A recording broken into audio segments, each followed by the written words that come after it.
আসসালামু আলাইকুম সম্মানিত চাকরিপ্রার্থী ভাই বোনেরা সকলে কেমন আছেন? আশা করি আলহামদুলিল্লাহ সকলে ভালো আছেন। আমিও আপনাদের আলহামদুলিল্লাহ ভালো আছি। আমরা ইতিমধ্যে 15টি ক্লাস করেছি। আমাদের আজকে 16 নম্বর ক্লাস অনুষ্ঠিত হবে ইনশাল্লাহ। আমাদের সূরা বাকারার উপর গুরুত্বপূর্ণ সংক্ষিপ্ত প্রশ্ন এবং এমসিকিউ আলোচনা করা হয়েছে। আলোচনা করেছি, সেলফ টেস্ট আলোচনা করেছি। আমরা সূরা আল ইমরানের গুরুত্বপূর্ণ সংক্ষিপ্ত প্রশ্ন আলোচনা করেছি।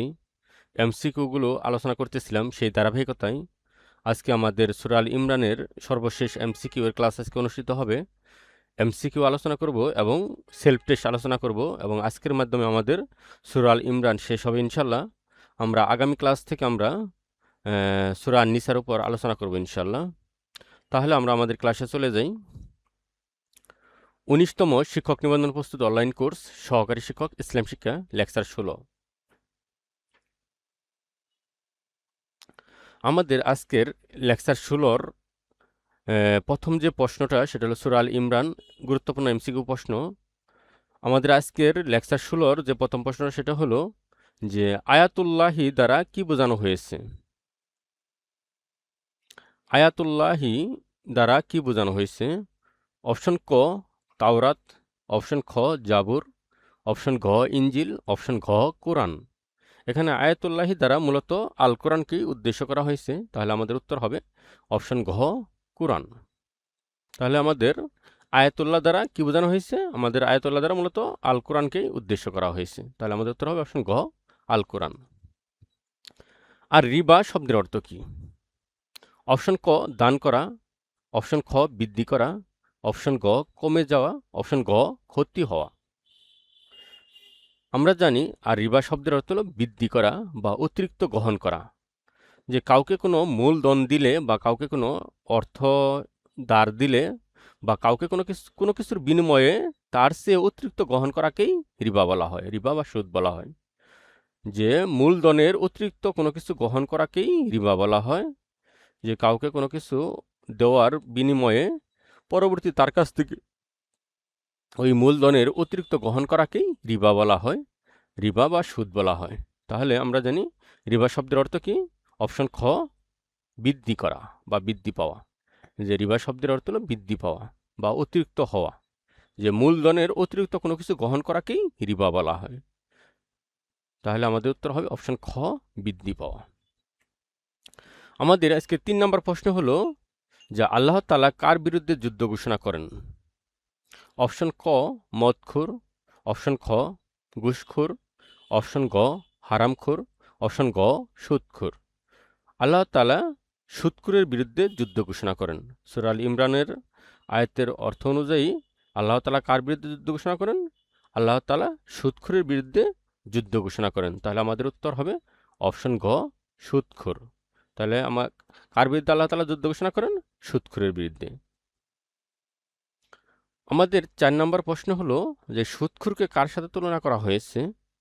বিভিন্ন আয়াতে বিভিন্ন সূরার মধ্যে বিভিন্ন জনের সাথে তুলনা করা হয়েছে, তবে সূরা আল ইমরানের অনুযায়ী অপশন ক পাগলের সাথে, অপশন খ জিনে রুগীর সাথে, অপশন গ কৃপণ ধনীর সাথে, অপশন গ জালেমের সাথে। আমাদের সূরা আল ইমরান অনুযায়ী সুদখোরকে আল্লাহ তাআলা পাগলের সাথে তুলনা করেছেন।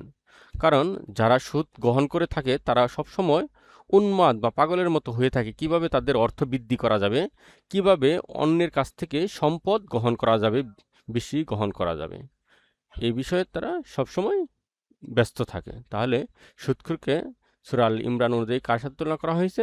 পাগলের সাথে। তাহলে আমাদের উত্তর হবে অপশন ক পাগলের সাথে। তাহলে সুদখোরকে কিসের সাথে তুলনা করা হয়েছে? পাগলের সাথে। আমাদের 5 নম্বর প্রশ্ন হলো আর রিবা শব্দের হুকুম কি বা ইসলামের সুদের হুকুম কি? অপশন ক হালাল, অপশন খ হারাম, অপশন গ মাকরু, অপশন গ মুবা। আমরা জানি যে আহালাল্লাহুল বাইয়া ও হারামু রিবা, আল্লাহ তাআলা ব্যবসাকে হালাল করেছেন এবং সুদকে হারাম করেছেন। তাহলে ইসলামের সুদের হুকুম কি? হারাম। আহলাল্লাহুল বাইয়া ও হারামু রিবা, যে আল্লাহ তাআলা সুদকে হারাম ঘোষণা করেছেন। তাহলে আমাদের উত্তর হবে অপশন খ হারাম, যে ইসলামে সুদকে কি করা হয়েছে? হারাম ঘোষণা করা হয়েছে। আমাদের 6 নম্বর প্রশ্ন হলো মাকাইদুল কিতাল এর মধ্যে কিতাল দ্বারা কি উদ্দেশ্য করা হয়েছে? অপশন ক বদরের যুদ্ধ, অপশন খ উহুদের যুদ্ধ, অপশন গ খন্দকের যুদ্ধ, অপশন ঘ খাইবারের যুদ্ধ। আমরা জানি মাকাইদুল ইল কিতাল, এখানে কিতাল দ্বারা বা যুদ্ধ দ্বারা মূলত উহুদের যুদ্ধকে উদ্দেশ্য করা হয়েছে। তাহলে আমাদের উত্তর হবে অপশন খ উহুদের যুদ্ধ। তাহলে এখানে মাকাইদুল ইল কিতাল দ্বারা কি উদ্দেশ্য করা হয়েছে? উহুদের যুদ্ধকে আলোচনা করা হয়েছে। কারণ আমরা জানি সূরা আল ইমরানের মধ্যে বদরের যুদ্ধ এবং উহুদের যুদ্ধ সম্পর্কে বিস্তারিত আলোচনা করা হয়েছে। আমাদের 7 নম্বর প্রশ্ন হলো উহুদের যুদ্ধ কত খ্রিস্টাব্দে সংঘটিত হয়? অপশন ক 622 খ্রিস্টাব্দে, অপশন খ 623 খ্রিস্টাব্দে, অপশন গ 624 খ্রিস্টাব্দে, অপশন ঘ 625 খ্রিস্টাব্দে। আমরা জানি যে ইসলামের দ্বিতীয় যুদ্ধ হলো উহুদ যুদ্ধ। ইসলামের প্রথম যুদ্ধ হলো বদর যুদ্ধ, যেটা 624 খ্রিস্টাব্দে সংঘটিত হয়। আর যেহেতু উহুদের যুদ্ধ হলো ইসলামের দ্বিতীয় যুদ্ধ, আর এটা 625 খ্রিস্টাব্দে সংঘটিত হয়। তাহলে আমাদের উত্তর হবে অপশন খ উহুদ 625 খ্রিস্টাব্দে। তাহলে উহুদের যুদ্ধ সংঘটিত হয় কত খ্রিস্টাব্দে? 625 খ্রিস্টাব্দে। আমাদের 8 নম্বর প্রশ্ন হলো উহুদের যুদ্ধ কত হিজরিতে সংঘটিত হয়? উহুদের যুদ্ধ কত হিজরিতে সংঘটিত হয়? অপশন ক দ্বিতীয় হিজরিতে, অপশন খ তৃতীয় হিজরিতে, অপশন গ চতুর্থ হিজরিতে, অপশন গ পঞ্চম হিজরিতে। আমাদের উত্তর হবে অপশন খ তৃতীয় হিজরিতে। যে উহুদের যুদ্ধ সংঘটিত হয় তৃতীয় হিজরিতে। তাহলে আমাদের উত্তর হবে অপশন খ তৃতীয় হিজরিতে। আমাদের 9 নম্বর প্রশ্ন হলো উহুদের যুদ্ধ কোন মাসে সংঘটিত হয়? অপশন ক জানুয়ারি মাসে, অপশন খ ফেব্রুয়ারি মাসে, অপশন গ মার্চ মাসে, অপশন ঘ এপ্রিল মাসে। আমাদের উত্তর হবে উহুদের যুদ্ধ সংঘটিত হয় জানুয়ারি মাসে। তাহলে আমাদের উত্তর হবে অপশন ক জানুয়ারি মাসে। তাহলে উহুদের যুদ্ধ সংঘটিত হয় জানুয়ারি মাসে। আমাদের 10 নম্বর প্রশ্ন উহুদের যুদ্ধ জানুয়ারি মাসের কত তারিখে সংঘটিত হয়? অপশন ক 17 তারিখে, অপশন খ 21 তারিখে, অপশন গ 25 তারিখে, অপশন ঘ 26 তারিখে। আমরা জানি উহুদের যুদ্ধ জানুয়ারি মাসের 26 তারিখে সংঘটিত হয়। তাহলে আমাদের উত্তর হবে অপশন গ 26 তারিখ। 11 নম্বর প্রশ্ন হলো উহুদের যুদ্ধে মুসলিম সৈন্যের সংখ্যা কতজন ছিল? আমরা জানি যে যুদ্ধের জন্য বের হয় 1000 জন, কিন্তু মুনাফিক সর্দার আবদুল্লাহ ইবনে উবাই তার 300 জন অনুসারী সহ তারা যুদ্ধের ময়দান থেকে চলে যায়, যার কারণে মুসলমানদের সৈন্য সংখ্যা থাকে মাত্র 700 জন। তাহলে আমাদের উত্তর হবে অপশন খ 700 জন।